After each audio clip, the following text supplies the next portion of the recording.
Mes chers élèves, les abonnés à ma chaîne Labo des SVT, bienvenue à cette séance qui est consacrée à la séquence de la formation des roches magmatiques. Chapitre de la théorie de la tectonique des plaques. Unité des phénomènes géologiques endogènes. Programme de la deuxième année collégiale, parcours international, option français.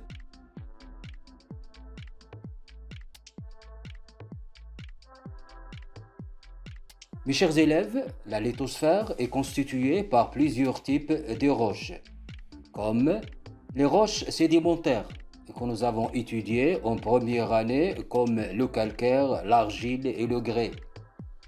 Les roches magmatiques, sujet de notre séance, comme le basalte et le granit. Le granit est utilisé pour couvrir les murs, les paillasses de cuisine et les escaliers, comme le montrent ces images.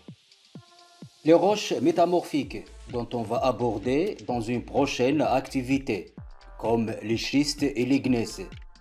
Mes chers élèves, dans cette séance, on va aborder comment se forme le basalte. Pour répondre à cette question, on va réaliser les activités suivantes.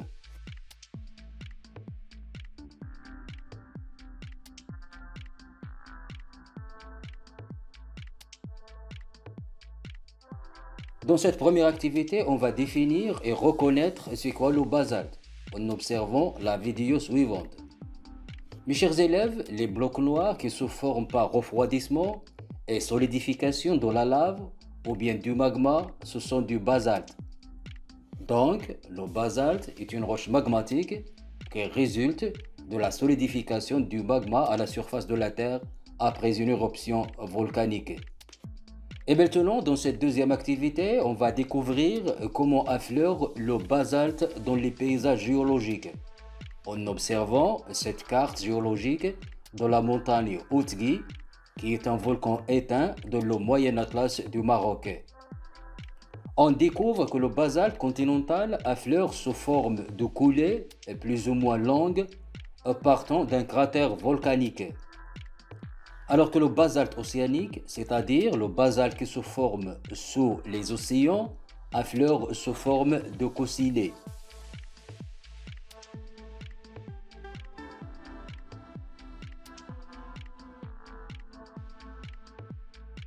Et maintenant, dans cette troisième activité, on va découvrir la structure minéralogique et la texture du basalte. Mes chers élèves, lorsqu'on observe un échantillon de basalte à l'œil nu ou avec une loupe, on constate que le basalte est constitué d'une masse noire dans laquelle baignent des minéraux de forme hexagonale et de couleur verdâtre. Ce sont les cristaux d'olivine.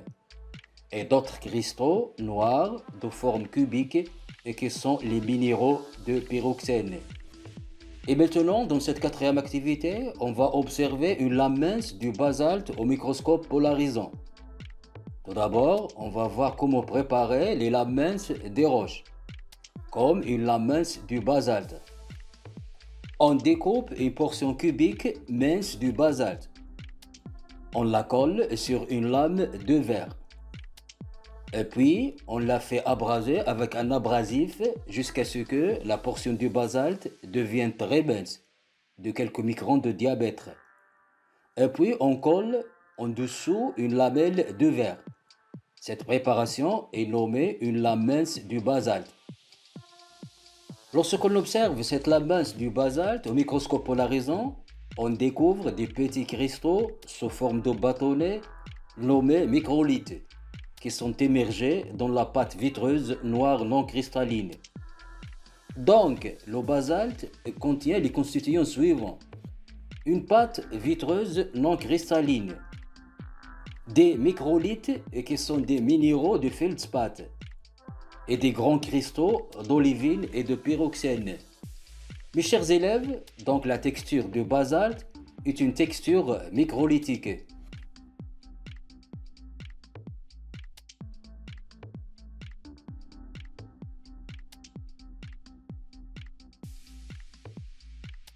Et maintenant, mes chers élèves, dans cette activité, on va découvrir le facteur qui agit sur la taille des minéraux et des cristaux dans les roches magmatiques.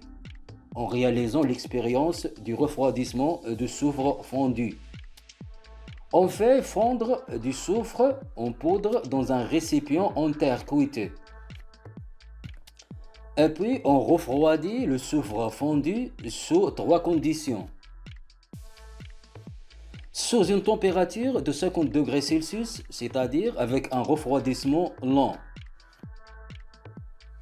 Sous une température de 0 degrés Celsius, c'est-à-dire un refroidissement très rapide. Sous une température de 25 degrés Celsius, c'est-à-dire un refroidissement rapide. On constate la formation de grands cristaux de soufre avec le refroidissement lent. La formation de petits cristaux de soufre avec le refroidissement rapide. La formation d'une pâte non cristalline de soufre avec le refroidissement très rapide.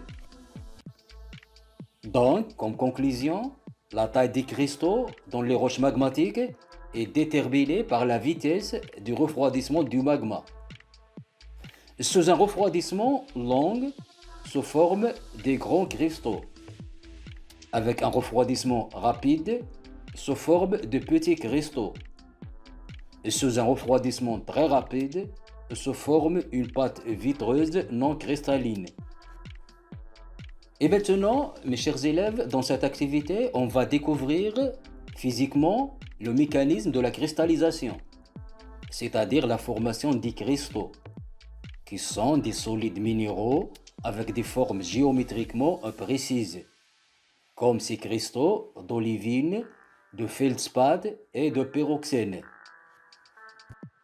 Mes chers élèves, physiquement, les solides ou bien les minéraux sont constitués par des molécules associées de façon régulière, géométriquement et constituent donc des cristaux.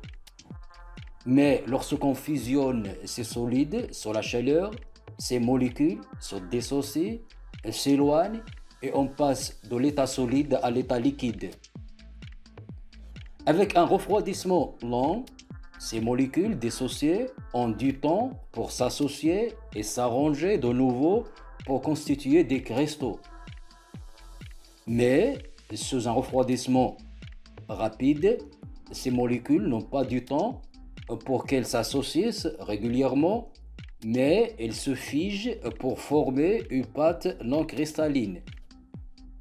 Mes chers élèves, et maintenant dans cette dernière activité, on va découvrir les étapes de la formation du basalte. Puisque le basalte contient des cristaux de grande taille, des cristaux de petite taille et une pâte non cristalline, donc le basalte se forme en trois étapes. Dans la chambre magmatique en profondeur de la Terre, sous une haute température, se forment les grands cristaux d'olivine et de pyroxène par un refroidissement lent. Dans la cheminée, pendant la montée du magma, se forment les microlithes sous une température moyenne et avec un refroidissement rapide. À la surface de la Terre, le reste du magma se refroidit très rapidement pour donner la pâte vitrée.